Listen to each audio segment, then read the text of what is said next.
storytellers. And one of our storytellers has traveled from Michigan to be here to tell the story tonight, and the other person is from here in Flagstaff, or lives here in Flagstaff, and I've been so excited to hear this story. So I'm going to give you a little of their background. Sharon Hester has been a longtime river guide and began guiding at Arizona Raft Adventures, AZRA, in 1982. Her first trip in the canyon was in 1975 as a participant on an ARTA trip. Like for many others, that trip was a life-changing event. She started her guiding career on California's Sierra Nevada rivers in 1978. In the winters between 1979 and 1983, she did exploratory rivers and guided in Costa Rica. After acquiring her radiologic technologist license, she worked seasonally at Yavapai Regional Medical Center, and she later worked full-time at Flagstaff Medical Center doing X-ray, CT, and MRI scans, and guiding part-time in the canyon on her vacation breaks. And for the last 12 years, she has worked full-time as the AZRA office staff, with her latest responsibility being charter group reservations and their social media guru. She works full-time from her home office with her 5 dogs, cats as supervisors, and the shameless plug, consider following AZRA's social media. It's fun and interesting. She's doing her job, even tonight, good job. The other storyteller is Regina Dailey, who is originally a Jersey girl, now I don't even know how to say this one, Michigander, living in Ann Arbor since 1998, as well as Ontario, Canada, with her 11 cockatiels. That sounds like a loud house. Regina has maintained an integrative dental practice since 1989 and is part-time faculty member at the University of Michigan School of Dentistry. She became the first female diplomat in dental sleep medicine in Michigan, treating patients with snoring and sleep apnea. And Regina and Kevin, who you'll learn more about in this story, are lovers of nature and the great outdoors, including the canyon. And Kevin and Regina traveled the world as unofficial Goodwill ambassadors and volunteered over the years in many different programs. She is grateful to be part of Grand Canyon Youth's fundraiser this year to share Kevin's and Sharon's story.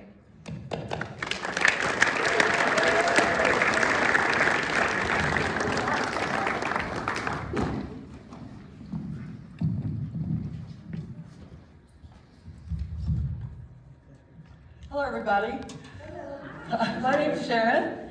And I'm Gina, or Regina. And we're here to tell the story together, what we're calling Staying Alive at 205, a curious and impactful journey. So, the story starts in 1991, and I was rowing a raft down the Grand Canyon. I was in the western Grand Canyon, just entering 205 Rapid. And for those of you that don't know the river very well, 205 doesn't really usually even get called a name, but actually some serious things can happen and have happened over the years at 205 Rapid. And as I was entering the rapid and looking downstream at the lip, I saw a yellow raft just going around the corner to the second part of the current rapid and disappearing. And my first thought was, I wonder if they're going to be camped where we're camped tonight. And then as I went down a wave or two and looked way in the distance down at the bottom of the rapid, right in the current, if you don't know, the current has waves upstream this way, the current's going this way, and it hits this wall. And as I was quite a ways upstream still, I saw a little head of a person and an orange life jacket up against this, somewhere in this area, not in where the most ferocious current is, but right in here. And as I looked down, there was no rafts in sight. The last raft had gone around the corner, and I knew this person needed help and was not going to extricate themselves pinned against that wall. And I knew I had to do something. That small-headed man with the orange life jacket was my husband, Kevin. I didn't know that he made plans to take this trip. It happened while I was away with friends down the Jersey Shore, and he picked me up from the airport with his arm in a sling and proceeded to tell me that he took this trip and his shoulder fell out, and I was livid, as only a Jersey girl could be. But then he proceeded to tell me about being rescued, and I got over myself, and and realized he almost died. And the two of us became curious about finding the woman who saved him.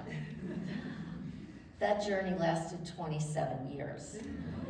Kevin only knew her name, Sharon Hester, and he knew she lived somewhere in Arizona, okay? So we thought, okay, let's start in Phoenix. And we were on a trip together in Phoenix and went to, actually it was a phone booth, looking up in a phone book, Sharon Hester's, and all the outdoor shops in Phoenix, and we couldn't find her. And then in 2018, Kevin met a young man in the Ann Arbor People's Food Co-op.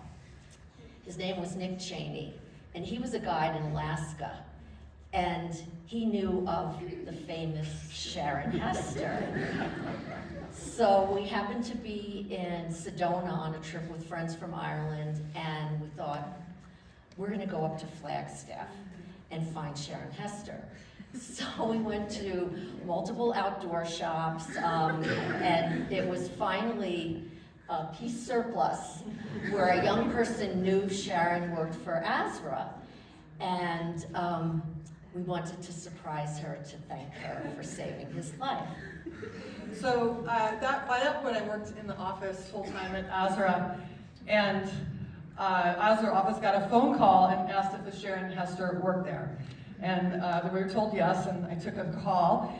And the woman at Peace Surplus said, are you Sharon Hester? And I said, yes. She said, well, there's some people here that are looking for you. And I said, well, who are they? They don't want to tell you. I said, well, can you tell me anything? No, it's a surprise. So I immediately thought, I've got stalkers. So I told my coworkers that I was going to go hide in my car, and for them to call me when the coast was clear in case it was a stalker. And so I was quite suspicious.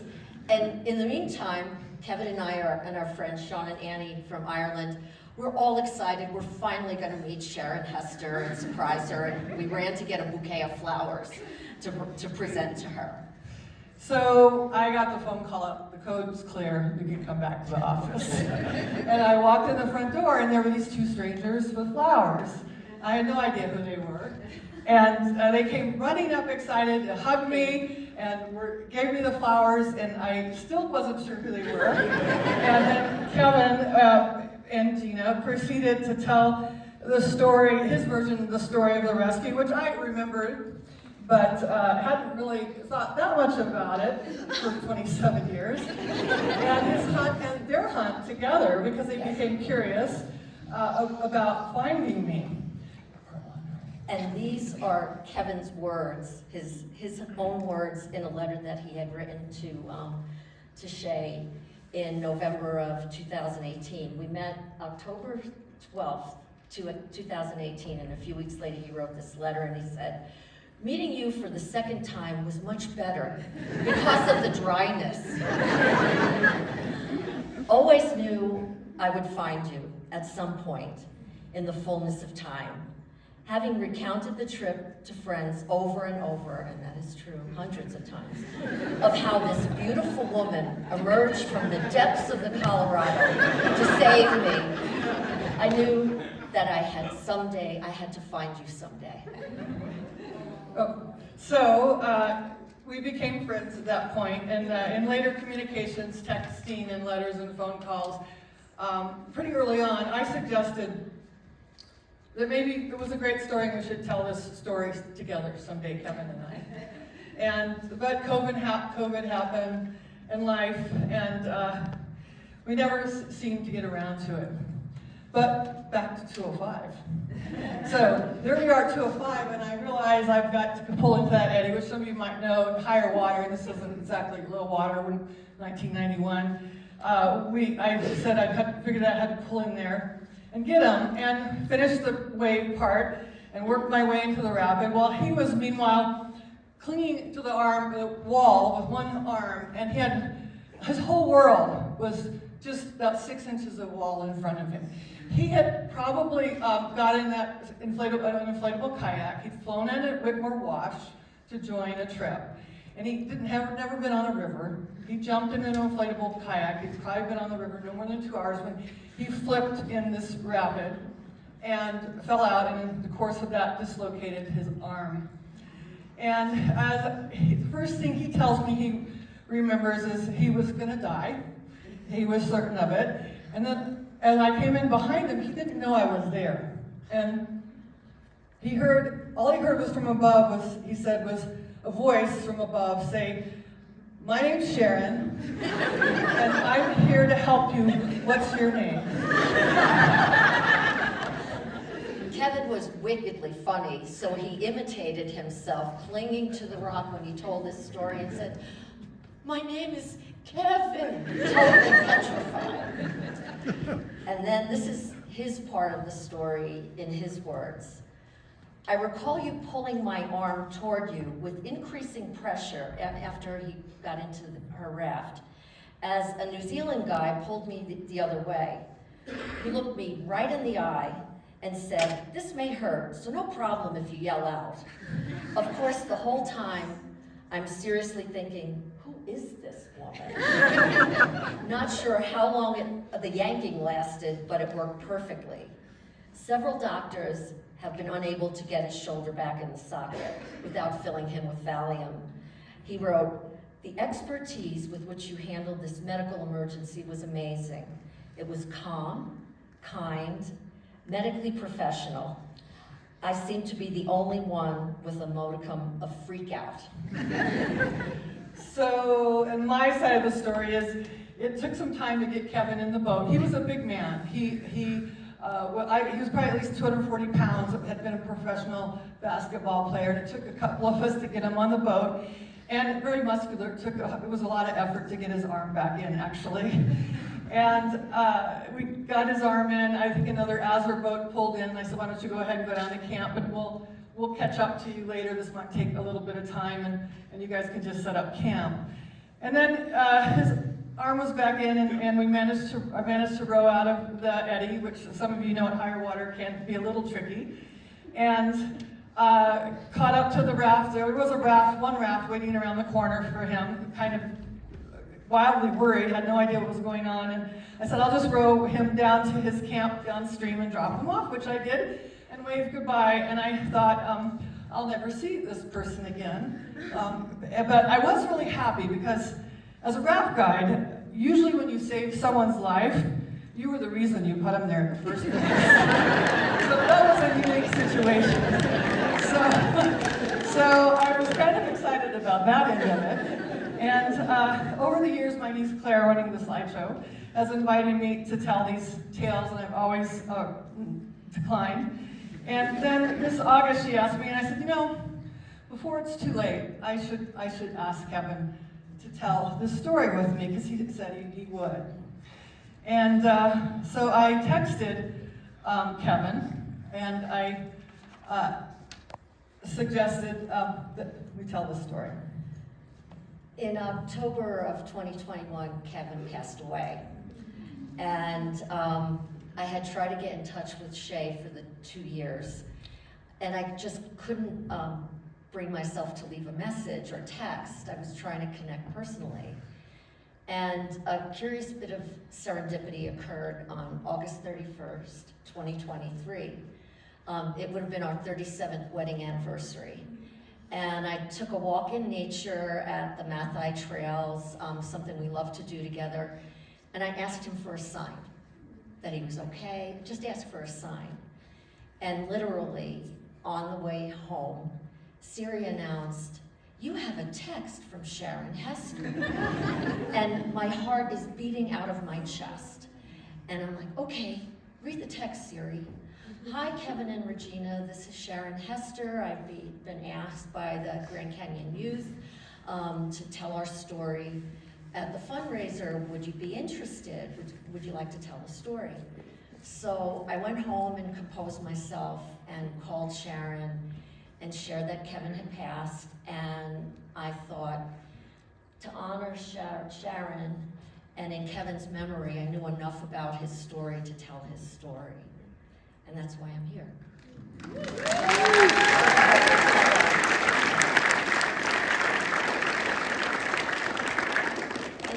curious, isn't it, that we may not realize the impact we have on people that we meet along the way. But Sharon, by rescuing Kevin at the 205, had a major impact on our lives. She allowed us to have 30 more years of an amazing life together. And for that, I'm forever grateful, and I'm sure that he is, and he would love to have been here to tell the story. Thank you for this time.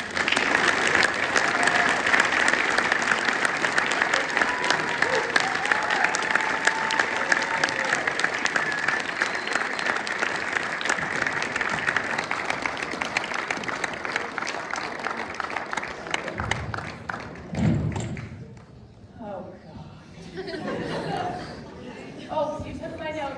I need my notes. You're good. These ones are good. That gives me a minute. No, you're good. You're good. Okay. Thank you so much. And I actually feel like the timing was right for the story. So I'm so grateful that you chose to share it with us tonight. Thank you. Okay,